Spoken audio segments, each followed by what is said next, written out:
Assalamualaikum warahmatullahi wabarakatuh. Saya Dian Nazirah, NIM 2105162. Di sini saya akan mempresentasikan hasil tugas individu saya. Yang pertama, jelaskan istilah dan pengertian hukum perdata. Istilah hukum perdata yaitu ketetapan yang mengatur hak dan kewajiban antar individu dalam masyarakat. Istilah hukum perdata di negara Indonesia mulanya dari bahasa Belanda, yaitu Burgerlijkrecht, yang sumbernya pada Wetboek atau dalam bahasa Indonesia adalah Kitab Undang-Undang Hukum Perdata. Nah, apakah yang dimaksud dengan hukum perdata? Hukum perdata adalah serangkaian peraturan hukum yang mengatur hubungan subjek hukum, orang, dan badan hukum yang satu dengan subjek hukum yang lain dengan menitik beratkan pada kepentingan pribadi dari subjek hukum tersebut. Yang kedua, jelaskan subjek dan objek hukum perdata. Subjek hukum perdata segala sesuatu yang kepadanya dapat menanggung hak dan kewajiban. Kemampuannya dalam menanggung hak dan kewajiban ini, maka hanya subjek hukum saja yang dapat melakukan perbuatan hukum. Subjek hukum terdapat dua, yaitu manusia dan badan hukum. Selanjutnya, objek hukum. Apa itu objek hukum perdata? Objek hukum perdata adalah segala sesuatu yang berada di dalam pengaturan hukum yang dapat dimanfaatkan oleh subjek hukum. Yang ketiga, azas konkordansi. Apa itu azas konkordansi? Azas konkordansi adalah azas yang melandasi diberlakunya hukum Eropa atau hukum negeri Belanda pada masa itu, untuk diberlakunya juga kepada golongan Eropa yang ada di Hindia Belanda, atau juga diberlakukannya kepada pribumi di Indonesia. Yang keempat, apa yang dimaksud dengan pluralisme hukum dan unifikasi hukum? Pluralisme hukum secara umum sebagai situasi di mana terdapat dua atau lebih sistem hukum yang berada di dalam suatu kehidupan sosial ataupun kehidupan bermasyarakat. Dan apa itu unifikasi hukum? Unifikasi hukum adalah memberlakukan satu macam hukum tertentu kepada semua rakyat di negara tertentu.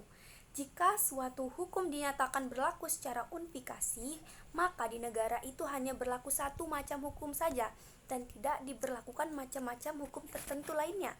Yang kelima, jelaskan penyebab terjadinya pluralisme dalam hukum perdata di Indonesia.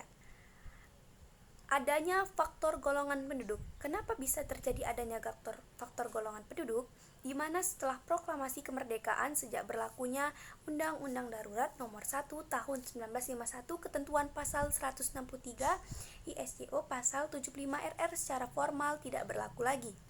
Yang keenam, jelaskan tentang kewenangan berbuat dan siapa-siapa yang punya wewenangan berbuat.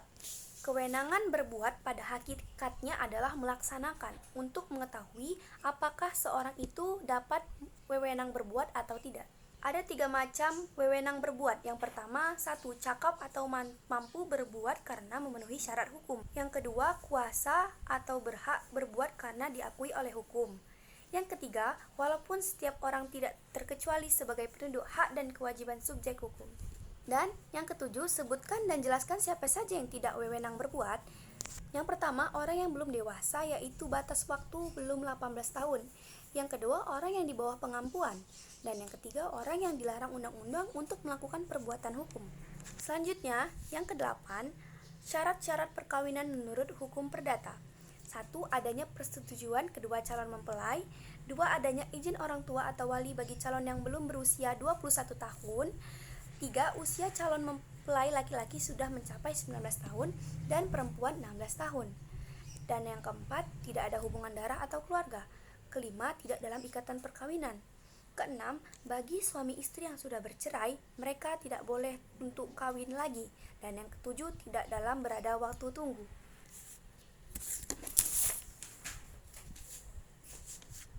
Kesembilan, apa yang dimaksud dengan pemisahan harta kekayaan? Berdasarkan KUH maupun Undang-Undang Perkawinan Perjanjian mengenai harta benda suami istri selama perkawinan mereka berdasarkan ketentuan pasal 29 Undang-Undang Perkawinan Perjanjian, pisah harta hanya dapat dibuat sebelum dilangsungkannya perkawinan. Yang ke-10, jelaskan apa yang dimaksud dengan perwalian.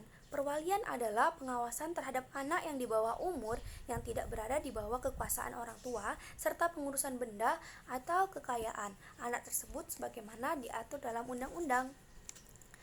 Yang ke-11, Jelaskan apa yang dimaksud dengan kuretel dan siapa saja yang dapat ditempatkan dalam kuretel tersebut. Apa yang dimaksud dengan kurutel? Pengampuan atau dikenal juga dengan kurutel atau juga keadaan di mana sifat-sifat pribadinya dianggap tidak cakap dalam hukum atau dalam hal lintas hukum. Dan apa saja yang ditempatkan dalam kurutel adalah pengampuan jika seorang dewasa atau tersebut dalam keadaan dungu, gila, atau mata gelap, walaupun terkadang orang tersebut cakap menggunakan pikirannya. Baiklah, itu saja hasil diskusi saya hari ini. Bila ada perkataan mohon maaf, bila ada kesalahan kata dan ketetapan kata dalam kalimat saya mohon maaf. Wassalamualaikum warahmatullahi wabarakatuh.